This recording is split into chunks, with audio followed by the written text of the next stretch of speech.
సంపాదించాలనుకుంటే రాజకీయాలు అవసరం లేదు. సినిమా పరిశ్రమలోనే ఇంకొక 50-60 సినిమాలు చేసేవాడు ఆయన. అప్పటికే ఆయన కోట్లు తీసుకున్నటువంటి హీరో. మరి 80లో కోట్లు అంటే వాళ్ళని వాళ్ళ 100 కోట్లు 1000 కోట్లు అయ్యేది.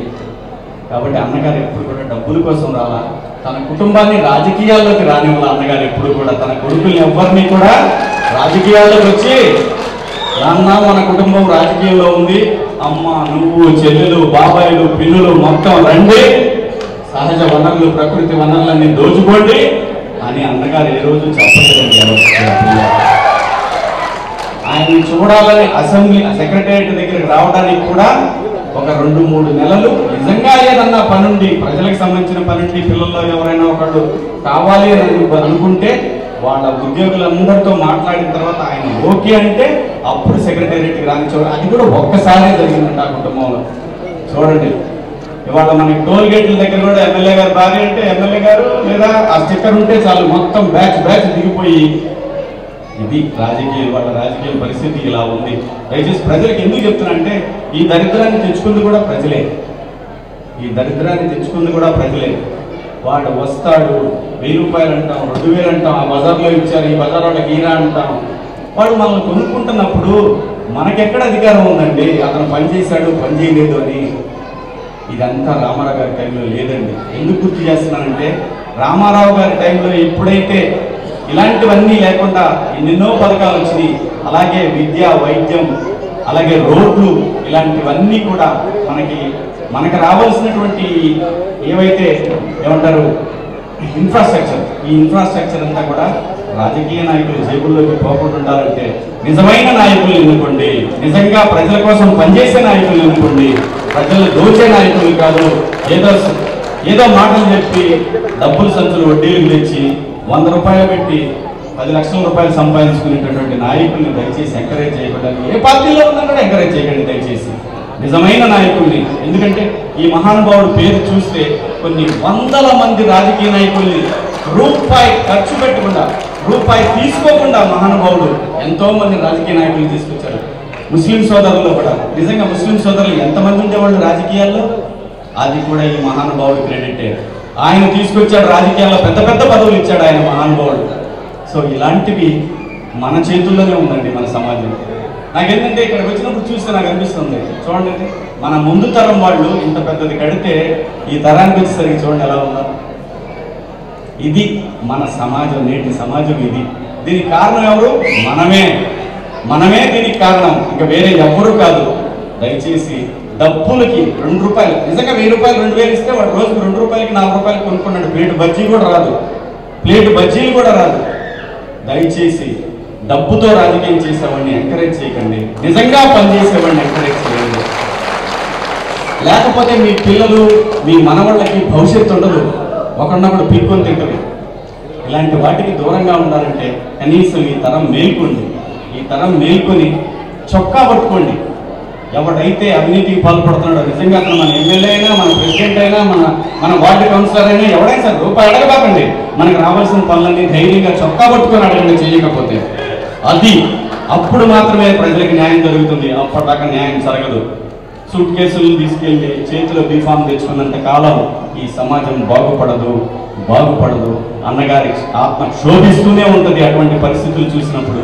దయచేసి ప్రతి ఒక్కరికి నేను తెలియజేసేది ఏంటంటే ఈ భవిష్యత్తు మనది, ఈ రోజు మనది కాదు, రాబోయే తరాలది. రాబోయే తరాల హక్కుల్ని మనం దోచుకోవడం అంటే మీ బిడ్డలు వాళ్ళ బిడ్డల జీవితాలని మనమే నాశనం చేసి ఏదో ఒక రోజు, ఎందుకంటే మన సౌర కుటుంబంలో ఉన్న గ్రహాలు ఈ గ్రహాల్లాగానే భూమి ఒక్కటే మాత్రమే ప్రాణికోటితో ఉంది.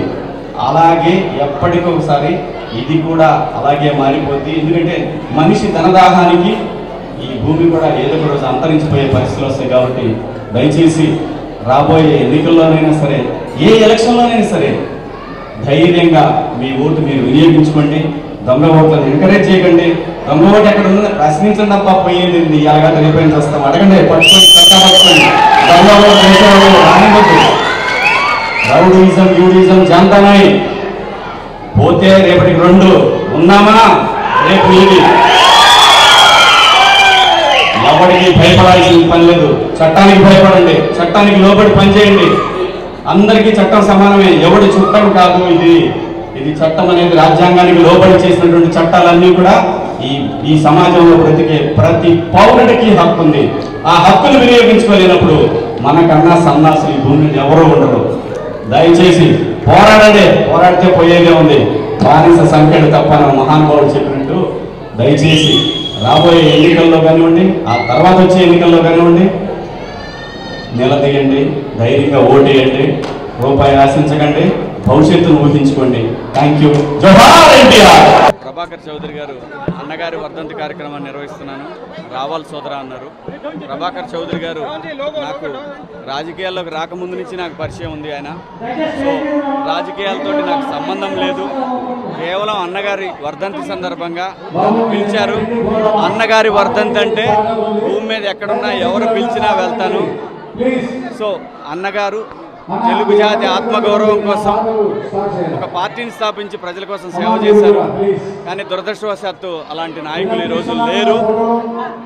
అన్నగారు వాళ్ళందరికీ కూడా బుద్ధి చెప్పి ఈ రాష్ట్రాన్ని బాగు చేయడానికి ఏం చేయాలో ఆయన నేర్పిస్తారని పైనుంచి ఆశిస్తూ ప్రజలందరూ కూడా స్వార్థ ప్రయోజనాలు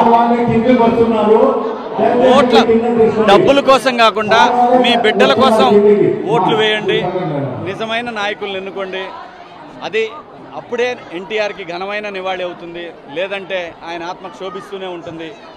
జై ఎన్టీఆర్, జోహార్ ఎన్టీఆర్. ఎంత ఆలోచించి ఆయన నడిపిన విధానము పవర్లోకి రావాలంటే ఆయన చాలా సూక్ష్మమైన ఒకే ఒకటి కనిపెట్టి ఆయన ఎక్కడో అబ్జర్వ్ చేసింది. అవమానం జరిగింది, ఏదో జరిగింది అబ్జర్వ్ చేసుకుంటూ ప్రజలు నష్టపోతుంది చూస్తూ వాళ్ళందరికీ నేను ఏం చేయగలను, ఎలా చెప్తే అంటే లాజికల్గా అంటారు ఇంగ్లీష్లో, అంటే దాన్ని లాజికల్గా నేను ప్రొసీడ్ అయితేనే వీళ్ళని ఆకట్టుకోగలను, అప్పుడే నేను చెప్పింది వింటారు అని ఆలోచించి ఆయన దేనితో మొదలెట్టాడు. ఆయన ఆంధ్రుల అభిమానం, తెలుగువాడి అభిమానం, తెలుగువాడి గొప్పతనం, తెలుగు అనేది ఒక లాంగ్వేజ్ అనేది ఉందంటూ ప్రజల్లో చైతన్యం చేసి వాళ్ళ హృదయాలను ఓపెన్ చేశారు. ఆయన ఎప్పుడైతే మనలో ఒక గుర్తింపు తీసుకురావడానికి ఒక నాయకుడు వస్తున్నాడు, మనని గుర్తించి మన ఉనికినే ప్రపంచానికి చాటి చెప్పే నాయకుడు వస్తున్నాడు, అలాంటి నాయకుడు మనకు వచ్చి మంచి చేస్తాడనే నమ్మకంతో ప్రజలందరూ ఆయన తీసుకొచ్చి కూర్చోబెట్టారు. నాకు తెలిసి మన ఆంధ్రప్రదేశ్ ఎవరైనా ప్రూవ్ చేయమనండి, మన ఆంధ్రప్రదేశ్ మద్రాసు నుంచి విభజించిన తర్వాత ఒకే ఒక చీఫ్ మినిస్టర్ మన రాష్ట్రాన్ని అభివృద్ధి చేయడానికి పెను మార్పులు తెచ్చిన ఏకైక వ్యక్తి ఎన్టీ రామారావు గారు అని చెప్తాను.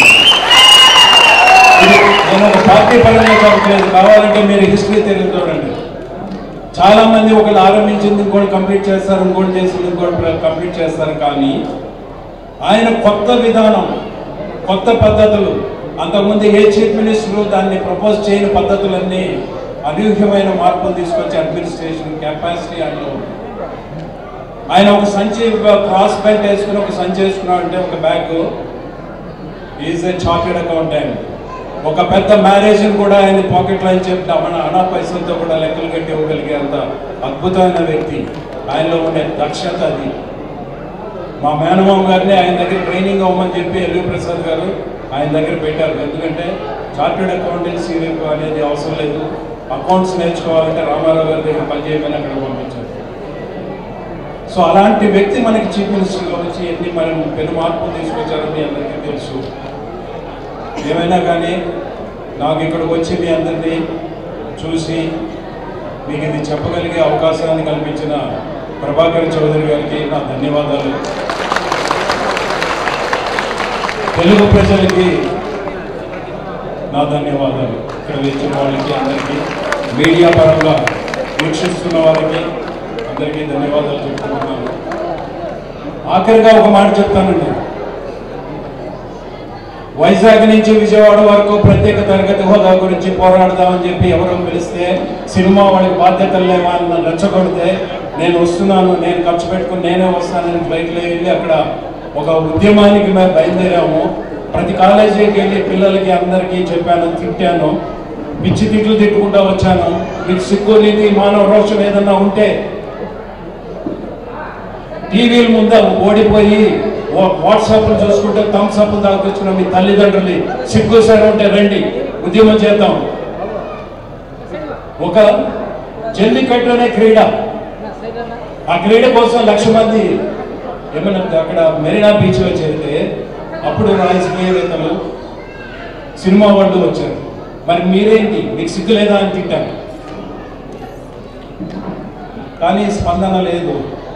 రాజమండ్రి ఒక కాలేజ్ యజమాని ఏమన్నారంటే, ఆంధ్ర ప్రజలకి వండి పెడితే తినడానికి వస్తారు, ఏదైనా పంచితే తీసుకుంటానికి వస్తారని, మీరు వెళ్ళిపోండి సార్, మీ డబ్బు మీ సమయం ఎందుకు కేటాయిస్తున్నారు అని చెప్పి ఆయన నాతో అన్నాడు. ఇది ఆయన అన్నమాట నిజమో అబద్ధమో పక్కన పెడితే, ఇక నుంచైనా మన తెలుగు ప్రజల్లో ఒక ఉద్యమం ఏదైనా సాధించాలంటే ఏకంగా పార్టీలకు అతీతంగా, తర్వాత మన రిలీజియన్స్కి, కులాలకి, మతాలకి అతీతంగా అందరూ కలిసికట్టి ఐకమత్యంతో పోరాడితే ఏదైనా సాధించగలుగుతాం. సో అది మీలో రావాలనే కోరికతోనే ఇది చెప్తున్నాను. ఒకవేళ నేను అలా మాట్లాడినందువల్ల తప్పు అనిపిస్తే నన్ను క్షమించండి.